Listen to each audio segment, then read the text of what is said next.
First, a little bit of explanation is in order. Some of you have shown up at this talk thinking that it's called functional thinking, and that's what this talk was going to be until about a week ago. But functional thinking is one of my new talks this year, and so is the keynote that I'm giving tomorrow night. And I realized late last week that there's no way I was ever going to get both of them done. So I optimized toward the keynote and substituted this talk in for the functional thinking talk. So if you're really geeked about that and don't care anything about metrics and visualization for metrics in Java, then it won't offend me at all if you get up and wander away and go see another talk or something like that. But in any case, that's what I'm going to be talking about for the next 15 minutes, are visualizations for metrics in the Java space. And I was actually showing this a little bit as people were walking in. For those of you who haven't seen this, this is a thing called CodeSwarm. And what CodeSwarm does is show you a video of the activity of your Subversion repository over time. So you download CodeSwarm and point it to a Subversion repository, and it builds a QuickTime movie that looks like this. You can see in the upper left-hand side the legend, which are the directory structure. This is from a Rails project, so those are Rails directory structure stuff. And the names that you see floating in are the names of the Subversion check-ins. And when it hits the middle and turns into a white dot is when it actually checked in. This is a kind of an interesting visualization, but not super informative, but it is really useful for at least one thing. And you'll notice in this particular code base, we're in the end of 2007 now. Toward the end of 2008, you will see two big events in this code base.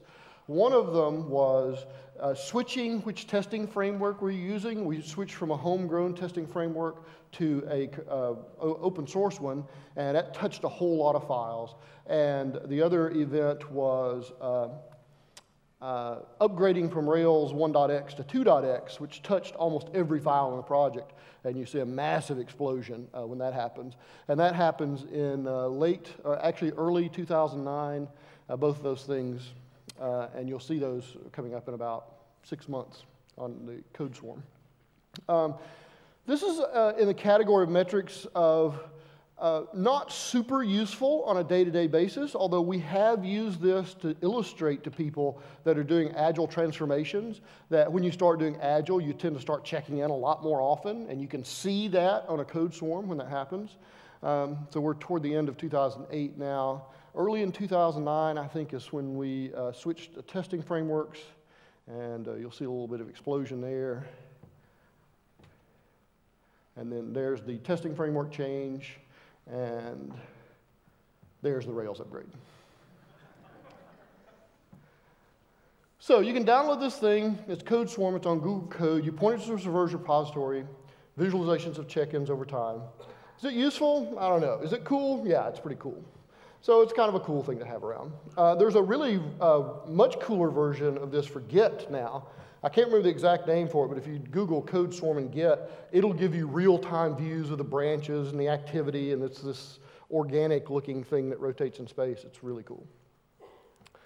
So that's one of the metrics I'm going to talk about. A lot of people seem to think that this is the only really useful metric in software, are WTFs per minute during code reviews, where if you have a small number of WTFs per minute, it's good code. If you have a large number, it's bad code. Well, it turns out we can get a little more nuanced than this, although surprisingly not that much more nuanced than this, because you have to have a perspective about code. The problem we have with code right now is that as our projects keep getting bigger and bigger, we don't have particularly good ways of learning information about them in a concise way. Because what we get is a 30,000-foot view, which is usually generated by hand, which is somebody's vision of what this thing is supposed to look like, but usually doesn't reflect reality, or at least if it does, that it quickly gets out of date and doesn't reflect reality anymore. And we have the ground level, which is the source code itself. What we really want is some intermediate levels to be able to see things, and in particular, see things that we know are accurate, that are generated from the code itself, not hand-drawn by someone, because that's always going to be someone's interpretation of what that code is. Now, I'm going to show you a bunch of different metrics tools in this talk, but before I do that, I'm going to tell you how you can make these things useful. Because I'll show you a half a dozen different metrics tools, and the common thing is get really excited and go back and start getting really gung-ho about it, but then not being able to make it a permanent change in the culture on your project. And so I need to talk up for a second about the Hawthorne effect. The Hawthorne effect is named after a building where they did an experiment. In the 1920s in Chicago, the Western Electric Company wanted to do an experiment to see if lighting levels affected worker productivity. So they got a group of workers together, they did it in the Hawthorne building, which is why it's called the Hawthorne effect. They got a bunch of workers together, explained what was going on to them, and then started measuring their productivity. And they raised the lighting levels and measured their productivity, and they got a little more productive. And they raised the lighting levels again, and they got even more productive. And they got really excited because they're on the verge of proving the more electricity you use, the more productive you are. And if you're an electric company, that's the best news ever. And so just to make sure that they were accurate, they lowered the lighting levels back to the original level, and everybody got even more productive. Because it turns out it had nothing to do with the lighting levels in the room. It had to do with the fact that they told them, we're going to measure your productivity. And that is the Hawthorne effect. Measure and let it be known that you're measuring something, and people will automatically start paying better attention to it. So much so that they'll start gaming it. So you have to be careful anytime you get metrics crazy in an organization, because people instantly start gaming those metrics. I was at a company, this is in the mid-90s, that was trying to do lines of code as a productivity measurement, which everybody knows is a really terrible productivity measurement. And the manager had written his own line counter, and one of the programmers saw it, and all he was doing was counting semicolons. So they started doing ASCII art in their source code with semicolons. Every line that they needed to draw would be all semicolons. They started putting 3 semicolons at the end of each line just to make sure the line was terminated. Because, you know, just one, you don't have enough safety. You need a couple of extras just in case. And so, according to the manager, the productivity skyrocketed. Everybody got bonuses until they opened the source code and said, why is there a drawing of a fish riding a bicycle in ASCII art in semicolons in my source code? So all these things can be gained. You have to be careful about that. But this is the way to get people to change their behavior based on some feedback that didn't exist before, which is a metric. The Hawthorne effect is a way to plug into that. And I'll point to a couple of these visualization tools that are particularly good for that. So let's talk about some visualization tools. And I have a prejudice here for tools that run from the command line and give you the ability to aggregate the results. Because a lot of metrics in code, the deltas are much more interesting than the raw numbers. So you get a class, and it has an aggregate cyclomatic complexity of 15. Is that good or bad? I don't know. It depends on what the class does.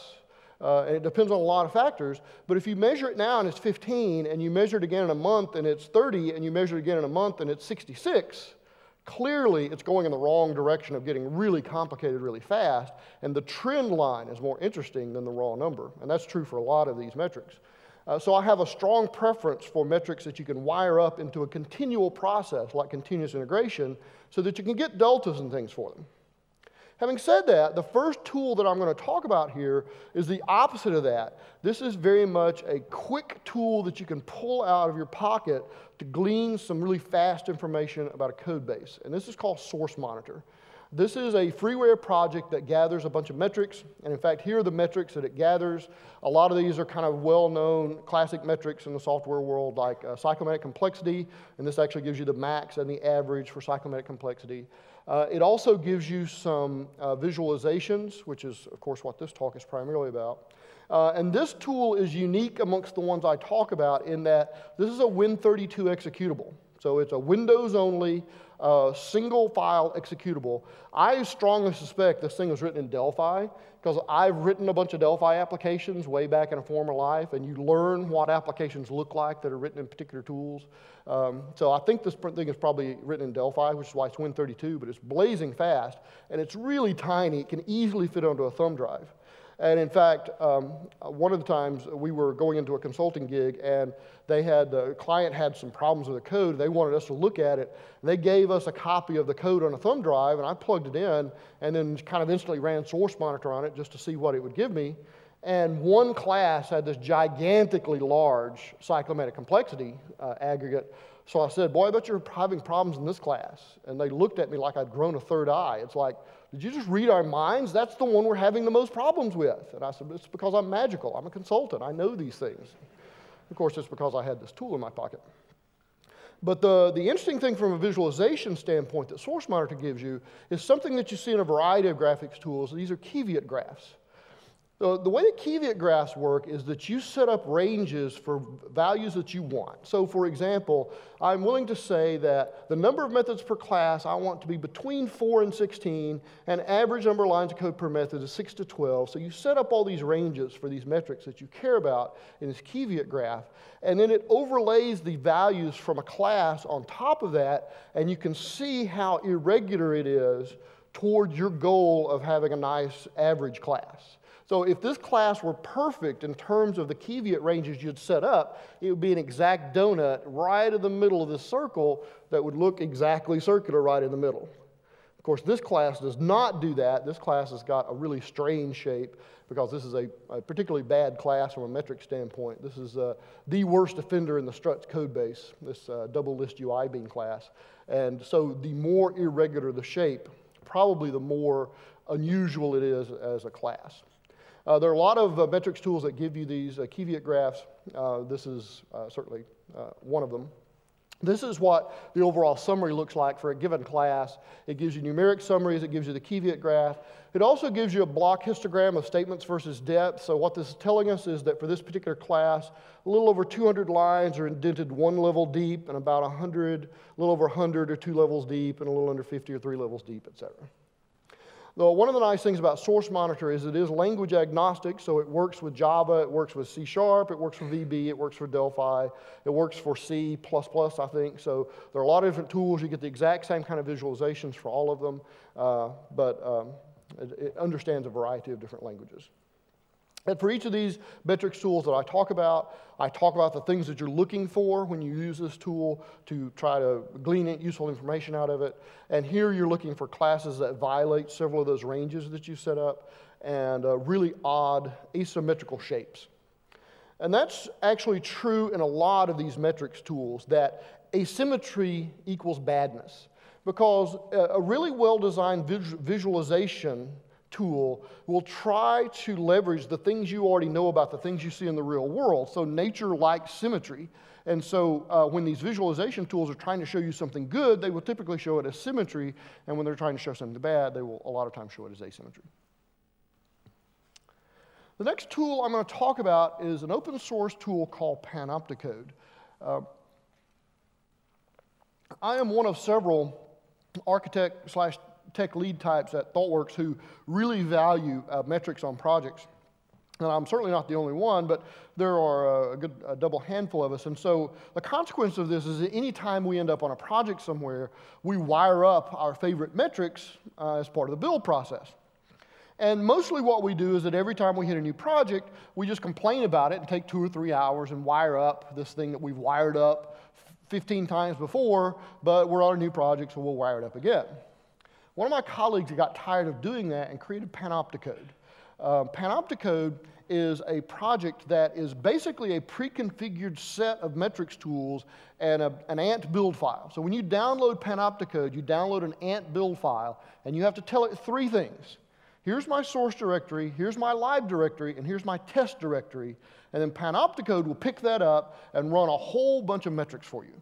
The goal of panopticode is you can download it and have a whole bunch of metrics within 15 or 20 minutes without having to fiddle around with a bunch of configuration settings and that kind of stuff. So panopticode gives you code coverage with Emma, which is the open source code coverage tool. If you'd rather use Cobratura, you can change one property in the Ant build file and switch it to Cobratura. You get check style, and you can put custom rule sets in by changing a property. JDepend gives you package level coupling metrics. Java NCSS is a cyclomatic complexity tool. Volatility, if you're using Subversion, this will also give you a volatility report per class. which is how often changes are being made to this class, how quickly it's changing. It runs code duplication using Simian to see if you've got copy and pasted code running around.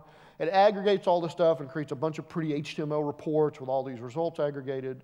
But it also does some visualizations, and that's what this talk is about, are visualizations. And this is one of those visualizations. This is a cyclomatic complexity tree map for the open source cruise control project. And let me explain what this is showing us. This is the entire code base on a two-dimensional surface. The bold white lines are package boundaries. The fine white lines are class boundaries. The fine black lines are method boundaries. The bigger the box, the more lines of code in the method, and then the color overlay is the cyclomatic complexity of that method. So this is a really interesting view of the entire code base along one dimension, which is cyclomatic complexity. And this is not just a pretty face. This is a scale vector graphic image, which means that if you click on one of those squares, like I've done here, I clicked on this guy, you can find out which class it is and get the numeric metrics for that class right in the tree map view. It's really nice, because this gives you a kind of view of the world that's really hard to come by otherwise.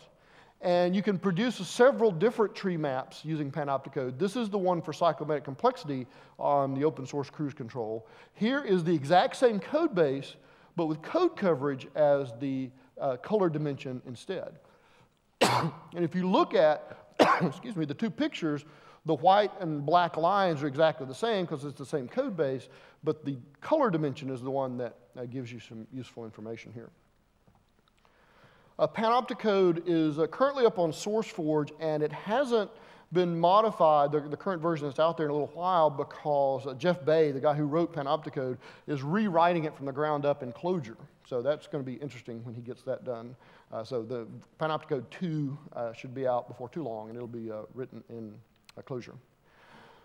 So in Panopticode, you're looking for what I call like a 20,000-foot view along a single dimension. It gives you a really good feel for the complexion of cyclomatic complexity or code coverage or whatever you're measuring in that tree map. It gives you a simple view of one dimension, which is usually the color dimension that you're interested in. And it's really good as an information radiator. And this ties back into what I was talking about, the Hawthorne effect earlier in this talk. Because let's say that in your organization, you really want to get people interested in code coverage. We really want to get code coverage to be better. So you can use panopticode to leverage the Hawthorne effect. So here's what you do. You say, we care about code coverage, so starting next Thursday, our code coverage will always get higher. And so Wednesday, you run panopticode on your code base and sneak down to the art department and find the biggest laser color plotter they've got and print out that tree map and take down the motivational posters that are hanging on your wall in your office and hang that thing up on the wall and put a date on it. Actually, the first time you do it, you won't have to go find a color plotter because it'll be all jet black, because you've got 0 everywhere, so you can just print it on a regular laser printer, but hopefully you'll have to go find a color printer for future versions of it. So you hang that up on the wall, and now every time somebody comes into the workspace, they're reminded, hey, we care about this, and that's what our current standing is. Bonus points if you can figure out how to put it behind a coffee pot or in a restroom where people cannot avoid it. That's an information radiator. And now, on some set schedule, like a month or a release or whatever, you print a new version of it, hang it up right next to it, put a date on it, and people can see their progress. And that encourages them to keep going because they can see the result of that happening. This is much better than sending a status report via email because it takes about 2 or 3 days before people just assign that to the spam folder and never see that status email again. But if you set up information radiators, people accidentally find out useful things about the project without having to go pursue it at all. And these tree maps make a really nice information radiator because they're so concise and they're focused on a single dimension, which allows you to try to leverage that and get people to pay more attention to it, probably to the point eventually of gaming it. So I'm a big fan of panopticode tree maps as information radiators on Agile projects. Next, I will talk about the size and complexity pyramid, which was developed in Switzerland out of academia. It shows a bunch of key metrics and their relationships to one another within a particular project. And it allows comparisons to industry standards. And you'll notice I have industry standards in scare quotes there. And I'll explain why I have those in scare quotes in just a second. And they have implemented the algorithm for this in a tool called iPlasma, which you can download. It's a swing-based application. It's free. It's an academic project, so it's beyond open source. It's just completely free code because it comes from academia. And this is what a size and complexity pyramid looks like. This is from a real code base, and let me explain what this is telling us. So what this is saying is that we have 224 packages, and we have 1,289 classes, which means there are 5.75 classes per package. That's kind of how you read this. 7,905 methods, 6.13 number of methods per class. We have 45,000 lines of code. Number of lines of code per method is 5.69. And then cyclomatic complexity per line of code is 0.26. And then over here, for the method metrics, we also have the number of calls on average within a method and the amount of fan out, which is how much it reaches out to other methods to get stuff done. So that's what the size and complexity pyramid tells you. You point iPlasma to your source code and run it, and it'll give you one of these pyramids for your code. But you'll notice I haven't said anything about the most important dimension here, which is the color dimension. That's where they compare it to industry standards. And here is their chart.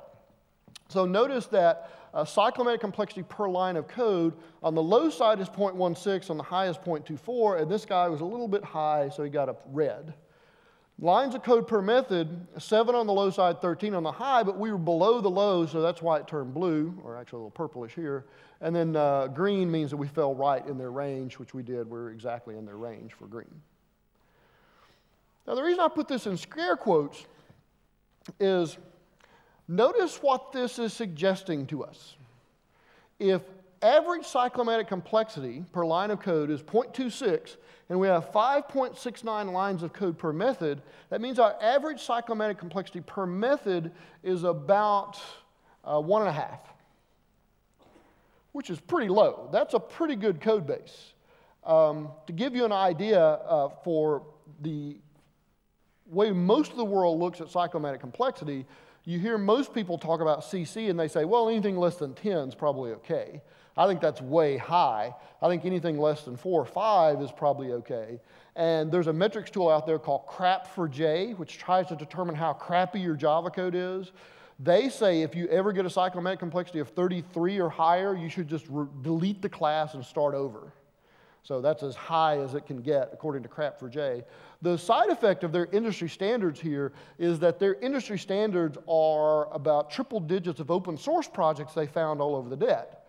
Well, this is a university project, so they're not looking at commercial enterprise software. They're looking at open source stuff all over the place. So their industry standards are skewed way low compared to what we see in normal kind of business or enterprise kind of applications.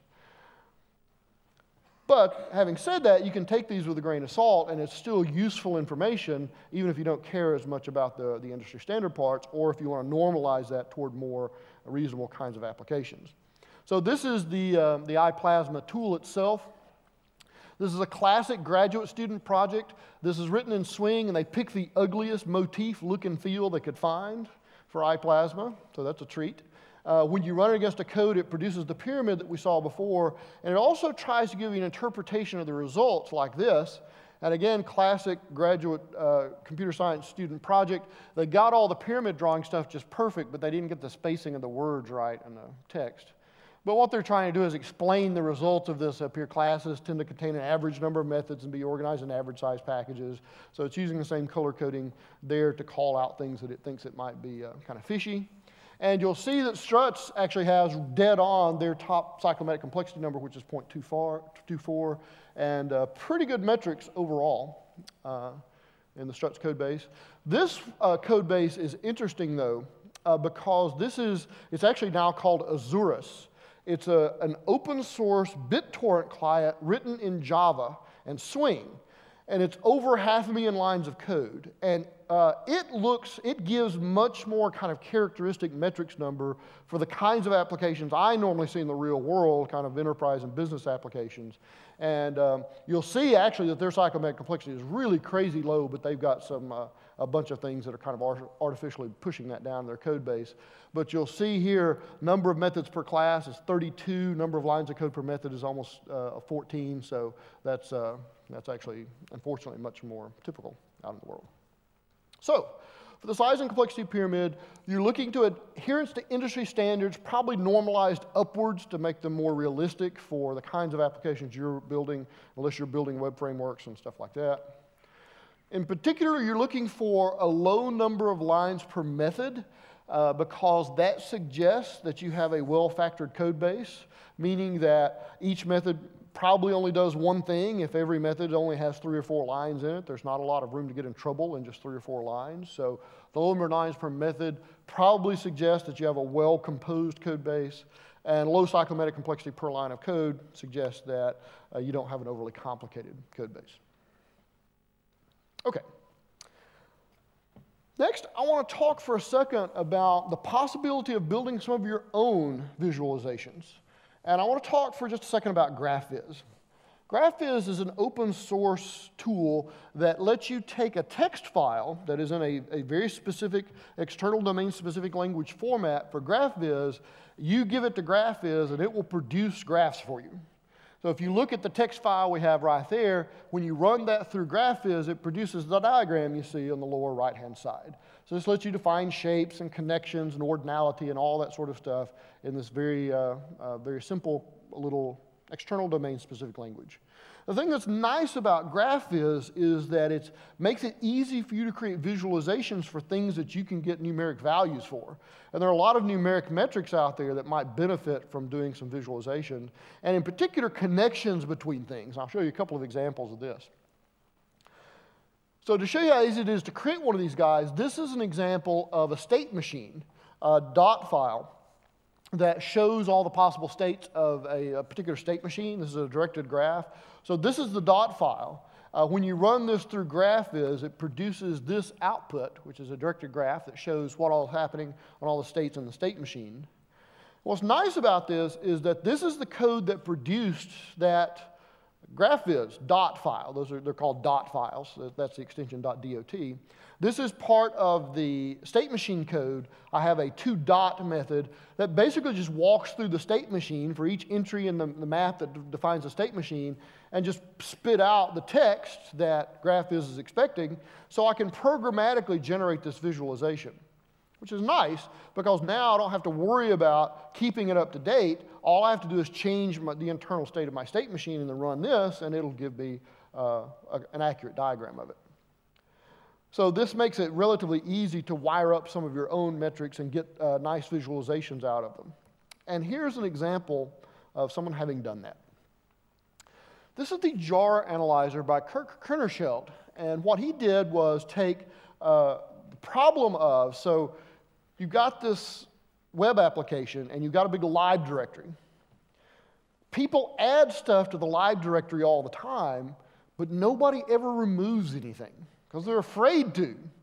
Because if it was there at one point, it was probably useful for something, and we don't know if it's still useful, so you better leave that there. And so your live directory gets bigger and bigger and bigger and bigger over time. This helps you with that because what this does is gives you a graphical view of this jar file uses a class in this other jar file. And so here's an example of a jar analyzer view. This is the code for Struts 1.0. So these are all the jar files that are in Struts 1.0, and you can see how they are related to one another. But remember I said that one of the problems is that people add things to the live directory and they never take it out? Do you want to see the diagram for Struts 2?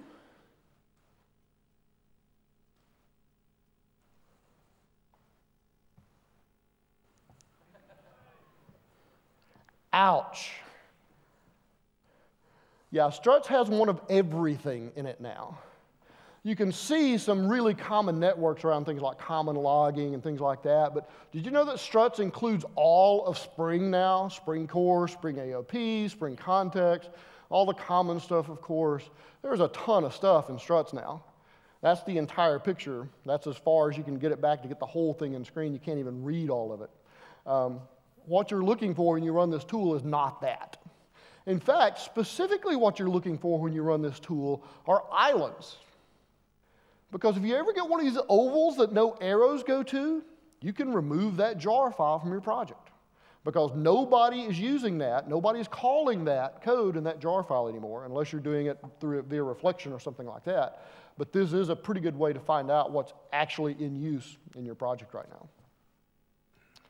So what you're looking for is not that, hopefully. That's a big rat's nest. You want a small number of one-way dependencies and as few cycles as possible, because cycles, these cyclic dependencies, can cause you some headaches sometimes. Here's another one that comes from the same inspiration from GraphViz. This is VizAnt, which is an ant task that lets you diagrammatically show your ant build file. So this is one of those things that, ant builds a dependency tree for itself when it decides what order to do things in. It just never shows you that tree. Well, I'd kind of like to see that tree sometime. And that's what VizAnt lets you do, is let you see the same kind of dependency tree that ant is going to traverse to be able to do all your builds. It is an ant task, so you just pull this in as an ant task, and then you define an ant task that says, give me a visualization for my ant build file. And here's the ant build file for ant 1.5. So if I call distribution, it means it depends on this, which depends on that, which depends on that. So all these things are going to happen to fulfill that distribution target. So there's ant 1.5. Here is log4j, I think 3 or 4, an older version of log4j. And here's tomcat 3.3.1, which is a pretty complicated ant build file. But this gives you a nice visual view of what's really going on from a dependency standpoint in your ant build file. Notice this is an ant task as well, which means that it has some attributes that you can supply. And so it has a couple of attributes. One of them is from here. So you can say, give me all the dependencies from this target. Show me all the things that are dependent for it. And you can also do, show me everything that relies on this thing. How many things point to this as a dependency?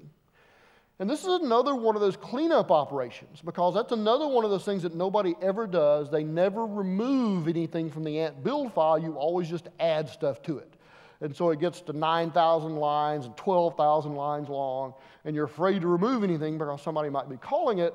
You run this thing on the to for a particular target, and if you're not calling it from the command line and nobody else is calling it, then you can safely get rid of it. So here you're looking for hotspots, relatively even distribution if you can. If you see one task that everything in the universe points to, that's not like setup or something like that, then it probably has too much responsibility and it's probably doing 6 or 7 things that everybody needs, so you might want to break that up into smaller chunks.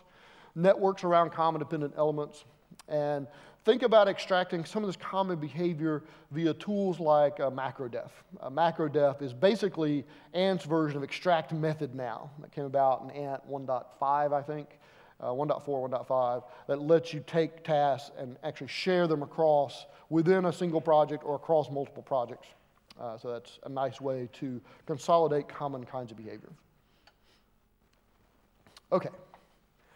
Next, I want to talk about Gapminder. This is a project that was created by the Roslings here in Stockholm. So I'm sure you've probably heard about this at some point. Chances are good, because a lot of people have heard about this. This gives you a time-based statistical view of chart data. And in fact, as a little bit of an aside here, there's a really great website called TED, TED.com, the Technology, Entertainment, and Design Conference that they do. It used to always just be in California. Now they're doing them all over the world. And it's the best presentations on earth. Me and a bunch of the other speakers watch these for inspiration and entertainment. Each talk is exactly 20 minutes long. That's all you get. And it's people who are really passionate about their subject. And it's worth going to TED.com and look up Ola Rosling's name just to see him talk about Gapminder. Because in that 20 minutes, you think he might actually burst into flames on stage. He is so enthusiastic about this thing. And for good reason. It's a very cool thing, but man, he is really hyped up about it. And his enthusiasm is very contagious. So this is an interesting way to view. Normally, nominally two-dimensional data, but add time so that you can see trends over time. That's what Gapminder charts let you do. And this started as an academic project, and Google actually licensed this technology and put it in the Google spreadsheet as what they call a motion gadget. So I'll show you how to use this thing in just a second. But here's an actual Gapminder chart for those of you who haven't seen it. It's a two-dimensional graph with time as an added element. So this is the Gapminder graph. So number of children per woman against life expectancy at birth, starting in 1950 and ending in 2005, and you'll notice a remarkable migration toward longer life expectancy and fewer children, including, interestingly, some outliers here where life expectancy plummets, normally because of war or other sorts of war, famine, or something like that. But it's very interesting to see how basically the world is changing over this period of time. That's a Gapminder chart. It's X and Y data, but with time added as the third dimension so that you can see trends over time. This is very nice. You can actually download the Gapminder. It's a little bit fiddly to get set up exactly right. There are a couple of other alternatives to get the same kind of motion chart visualization. One of them, like I said, is in Google Spreadsheet. So they license this technology, and now in Google Spreadsheet, as long as you have an X and a Y and a time, you can tell it, turn this into a Gapminder chart. So I created one of these by cheating just a little bit. So these are actual numbers from Hibernate. These two numbers are accurate. Number of lines of code and cyclomatic complexity, this is per release. I made up the version numbers. I didn't look for the exact major minor version numbers. And I made up the time because I didn't look to see exactly when this metric hit. I also made up a metric, which is a kind of a made up metric, or very much made up, not very useful, but just to make one up, which is lines of code per cyclomatic complexity number. It's like the inverse of cyclomatic complexity per line of code, just for fun. And so now I'm going to take this column and this column, I think, and then graph it over time, which is my time column there. So you basically start this motion chart wizard and say, okay, here's my X, here's my Y, and here's my time. I didn't set this to be continuous motion, but what you're seeing is that as it hits each one of these time periods, you're seeing the values in the X and Y axis. And even this simple visualization shows you, wow, something really weird happened with this release over here. Because they're kind of clustered right here, and they're kind of clustered up here, but in between those was this guy. So that looks like some kind of major refactoring effort between this clustering and that one, because the number of lines of code went up significantly there, but for a short amount of time, lines of code per cyclomatic complexity went really high and then came back closer to what it originally was. So it's kind of interesting to see some correlation, date-based correlations between things like this. And this is insanely trivial to set up in a Google spreadsheet. There's one other place that you can get these if you don't even want to go to this much trouble. There's an open source metrics and visualization tool called Sonar, which is at Sonar Source, and it includes a bunch of these Gapminder style motion charts. So here is one of them. This is the complexity per method in the Struts code base, and as you'll see in this chart, something horrible happened to Struts in September of 2009. They actually pulled in another code base that had terrible metrics, and it tanked all their metrics. And you can see that graphically happen on this motion chart gadget for complexity per method against complexity in the Struts code base for a few years. So these motion chart gadgets are really good for time-based trends. And like I said earlier, a lot of the interesting stuff in code metrics is time-based, trends, deltas over time. Odd outliers along dimensions, along particular dimensions. You're looking for symmetry, and you're looking for fluidity, which is common in most of these visualization tools. Like I said before, things that look nice in nature should look nice in these tools as well.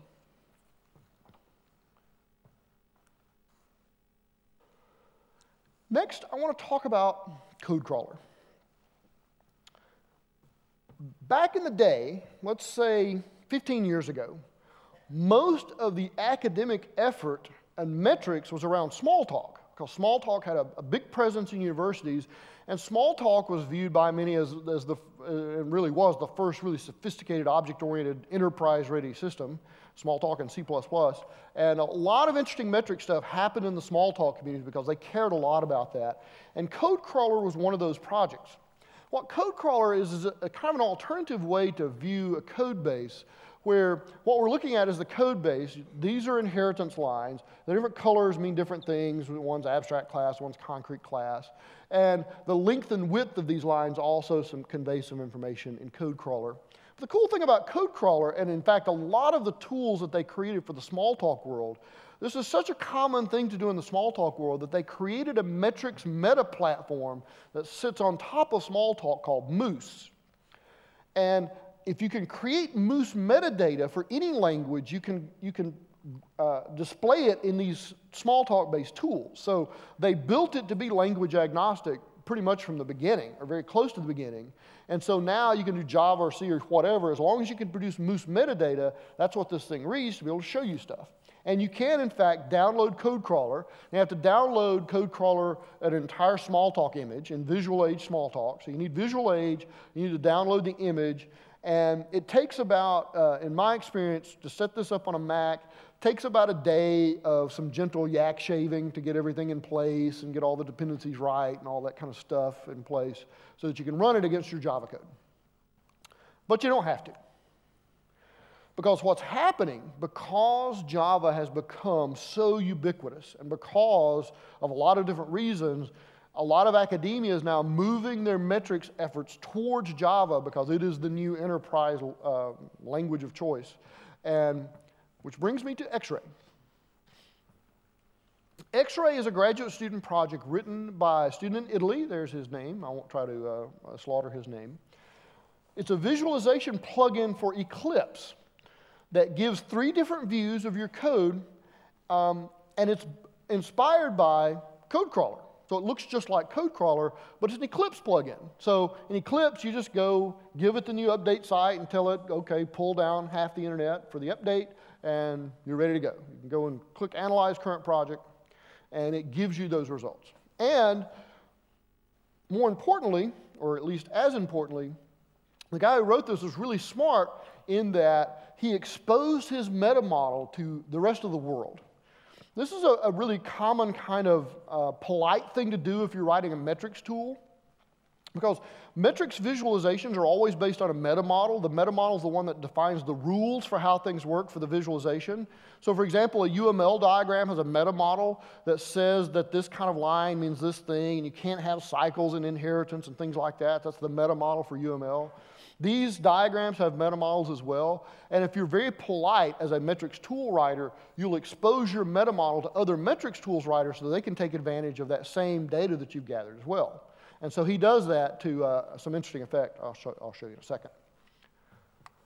Excuse me. So this is X-Ray visualizing itself through one of its views, the system complexity view. This is the X-Ray project itself. The lines here indicate inheritance. And for these boxes that you see here, these are positional metrics. The length of the box is the number of lines of code, and the width of the box is the number of methods. And then inheritance flows downwards from the lines. And so this is X-Ray itself. You can see, because it's an Eclipse plugin, there's a lot of inheritance right at the top as it's having to inherit from the Eclipse bits that it needs to get all of its work done. But just by looking at this visualization, this can easily point you to, wow, that's a really big class with a lot of responsibilities, and so is that guy, and so is this guy. I wonder what those guys are doing, and is there something I can do to maybe tone those things down just a little bit? So you're looking for things that have very wide, which is a large number of methods, and very long, which is a lot of number of lines of code. And here's an example of putting 2 code bases side by side. There's X-Ray itself on the bottom, and Azureus is on the top, and it has more than 500,000 lines of code, so this thing can support a large number of lines of code, and you can see the difference here. Because look at the thumb scroller right here. We're looking at almost all of the X-Ray code base, but look at the one for Azureus. It's just a little tiny thumb, so there's a lot of code there. But Azureus is very much like a kind of enterprise or desktop application, and not like a web framework or a tool, which tends to have deeper inheritance trees. Enterprise and business applications tend to be much flatter, and you can see that in the X-Ray picture. This is a very flat hierarchy. There are very few places where they get any kind of inheritance at all. That's actually the deepest inheritance hierarchy in the whole project, I think, which is why I scrolled to that part of this. And of course, you can see lots of big classes in this code base as well. You can also, using X-ray, get dependencies. If you click on a particular class, it will show you both efferent and afferent coupling numbers. Afferent coupling are the number of incoming calls to this class from other classes, and then efferent coupling is the number of outgoing calls. And X-ray shows this as a red line for incoming calls and pink lines for outgoing calls. So from here, you can see some of the coupling metrics for your class. And of course, because this is an Eclipse plugin, if you double-click on that bar, it opens that source code up in Eclipse. So this is one of the views. This is the system complexity view. But you also get two other dependency views like this. This is the class dependency view, and this is for Azureus, I believe. And these are all the classes. And the weight of the line indicates the strength of the connection. So all these classes are coupled to one another, and these are coupled much more strongly, more than one relationship to that class, which exposes a kind of a common problem with visualization tools for metric, which I refer to as the giant hairball effect. One of the problems when you get really large code bases is it becomes really hard to get useful information out of a visualization because it's all just blurry lines because there's so many of them. One of the nice things about X-ray is that it lets you both drill in and zoom in so you can see more details. So I've zoomed way in here, and you can see a lot more details of how these classes are related to one another. Azureus also has, I'm sorry, not Azureus, X-ray also has a package dependency view, which is, this is the packages for X-ray. And these are the Azureus packages, and Azureus has an incredible large number of packages as well. This is very much the hairball effect. But the other thing that X-ray will let you do to cut down on noise is filter this stuff by a particular weight. So this is filtering where I don't care about anything that's less than 30 connections between these two packages. So that's probably a more interesting number because these are the packages that are really highly coupled to one another. So here you're looking for towers, lots of code, lots of methods, tangled dependencies, too much responsibility in one or just a small set of classes, natural partitions and functionality, and ultimately balance, because you want to try to leverage the natural tendency for things to be balanced. Remember I said that X-ray exposed its meta model, and you can take advantage of that. This is another small talk-based project called CodeCity by Richard Weddle. And what CodeCity does is take your code and turn it into a 3D cityscape.